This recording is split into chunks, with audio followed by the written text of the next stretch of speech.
Alors si tu es en licence LAS ou en parcours pass, il peut être utile de travailler avec des flashcards. Qu'est-ce qu'une flashcard? De quoi est composée une flashcard? Comment réaliser une flashcard? Quels sont les différents types de flashcards? Justement, c'est ce qu'on va voir dans cette vidéo.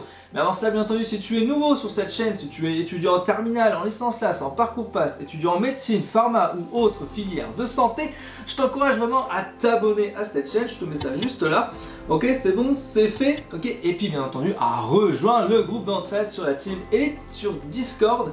D'accord, donc je vous mets le lien en description. Il y a des milliers d'étudiants sur ce groupe, il y a une entraide de dingue.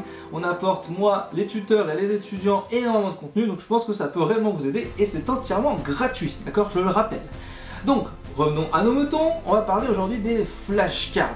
Qu'est-ce qu'une flashcard? Une flashcard, c'est pour travailler sur ce qu'on appelle la mémoire flash. L'intérêt en fait des flashcards, c'est de pouvoir prendre, en général, on parle souvent de flashcards par rapport à des mots-clés. Donc on va prendre un mot-clé, on va l'associer à un autre mot-clé. On peut aussi associer un mot-clé avec une définition. On peut faire plein de choses, je vais vous montrer ça dans cette vidéo. Et donc concrètement, vous avez plusieurs types de flashcards. Donc la première type de flashcard que vous devez connaître, c'est les flashcards de type mot-clé. Exemple, mitochondrie égale énergie. Vous voyez, vous associez un mot-clé à un autre mot-clé. Un mot qui est technique à un autre mot qui est beaucoup plus simple à comprendre. C'est toujours comme ça que ça fonctionne. Et vous pouvez faire ça de façon inverse également. Donc les flashcards mots-clés, c'est vachement bien, c'est très pratique, c'est très rapide à réaliser. Et je trouve que pour avoir une mémoire flash, c'est plutôt pas mal. Ensuite, vous avez les flashcards de type flashcards textuels. L'intérêt de ces flashcards textuels, c'est de pouvoir prendre un mot-clé associé à une définition. Exemple, endocytose. Vous prenez ce mot-clé endocytose, quelle est sa définition? L'endocytose, c'est un mécanisme de transport de molécules, d'accord, vers l'intérieur de la cellule. Voilà. Ce que vous devez retenir, c'est ça. Okay, c'est une définition assez simple. Vous pouvez peaufiner cette définition si vous voulez mettre plus d'éléments, mais concrètement, l'intérêt, c'est de faire plutôt un mot-clé avec une définition simple d'environ une phrase à deux phrases grand maximum si c'est compliqué. Vous voyez? Donc ça, c'est pas mal, donc flashcard mots-clés, flashcard textuel. Ensuite, on a les flashcards de type image. Alors les flashcards image, c'est vraiment pas mal parce que si vous avez plutôt une mémoire visuelle, je vous conseillerais en tout cas de travailler sur les flashcards visuels. Donc c'est-à-dire vous prenez une image associée à un mot-clé ou à une définition, comme vous voulez. Donc ça peut être par exemple des transports dans la biologie cellulaire, mais il y a différents types de transports, les canaux, les enzymes, etc. Vous pouvez faire une image globale et puis associer à une définition. Ouais. Vous pouvez faire plein de choses comme ça, c'est vraiment super simple. Et vous pouvez faire à l'envers aussi. Une définition qui donne une image, pourquoi pas. Il y a aussi une autre type de flashcard qui est un peu moins exploitée par les étudiants parce qu'elle est plus difficile à réaliser. Pourtant, je trouve que c'est une flashcard qui a vraiment un intérêt vraiment très fort. C'est les flashcards audio. En gros, vous allez prendre un mot-clé que vous allez dire en audio et sa définition par exemple en audio. Le gros intérêt de ça, c'est que vous pouvez faire l'inverse, vous pouvez faire des discussions avec des flashcards et franchement, si vous avez une mémoire auditive, ça vaut vraiment le coup, ok? Donc la question aussi c'est de se dire, mais ouais ok d'accord, des flashcards, pourquoi pas? Est-ce qu'il faut que j'achète des flashcards? Est-ce qu'il faut que je crée des flashcards? C'est à vous de voir. Le gros intérêt de créer ses propres flashcards, c'est que vous allez tout simplement pouvoir apprendre en même temps de les réaliser. Moi j'ai fait des centaines, des milliers de flashcards sur la plateforme, je vais vous montrer après comment les réaliser. Vous allez voir que finalement ça prend très peu de temps, c'est très éducatif, vous allez apprendre plein de choses. Et concrètement, c'est valorisant de créer ses propres flashcards. Donc ça, c'est vraiment pas mal. Donc le truc, c'est de se dire, ok, très bien, on peut créer des flashcards. Combien de temps je vais consacrer par jour à réaliser des flashcards? Et concrètement, vous pouvez passer 15, 20 minutes, une demi-heure par jour à créer des flashcards. Et puis, ce que vous allez faire, bien sûr, c'est les créer, les tester, et puis les réviser. Donc vous faites comme ça tout le temps. Vous créez, vous testez et vous révisez. Donc vous créez par exemple la flashcard le matin, vous allez la tester l'après-midi, volontairement vous laissez un écart entre le moment où vous réalisez la flashcard et le moment où vous testez, c'est pour vérifier s'il n'y a pas des fautes, et vous révisez plusieurs jours plus tard. Gros intérêt, c'est que ces flashcards, vous pouvez les regrouper par chapitre, vous pouvez les regrouper par thématique, vous pouvez tout simplement faire des flashcards fourre-tout, c'est vous qui décidez. Alors ce que je vous propose, c'est qu'on aille voir tout de suite justement comment réaliser des flashcards sur la plateforme en ligne. Je vous rappelle que cette plateforme est entièrement gratuite, vous pouvez y accéder comme vous voulez pour créer vos propres cours, vos propres flashcards. Et bien sûr, si vous voulez que moi je vous aide et que je vous accompagne à partir de flashcards ou de cours déjà tout faits, vous pouvez prendre soit un de mes programmes, soit des capsules de cours. Ok, j'aurai l'occasion de vous expliquer ça et tout est expliqué en description. Vous avez tous les éléments en fait tout simplement en lien en description. Là, on est sur la plateforme en ligne qui s'appelle la plateforme WooFlash. C'est vraiment une plateforme que je trouve la plus complète. Et donc, je vous propose qu'on aille créer un nouveau cours. En fait, dans ce nouveau cours, vous pouvez donc créer des cours. Hein, mais là, on va tout simplement créer des flashcards. Donc, pour créer les flashcards, c'est un type de question. Donc, c'est assez simple en soi. Hein, donc, on va créer la question. Et puis, on va cliquer sur flashcard. Très bien. Flashcard. Et vous voyez, on a par exemple donc, du recto et du verso. Ok, parce que c'est comme ça que ça fonctionne, hein, c'est un recto verso. Donc on va faire par exemple un exemple, hein, donc j'avais dit tout à l'heure mitochondrie, voilà, égale énergie, voilà, ça c'est un exemple de flashcard, c'est une flashcard de type mot-clé.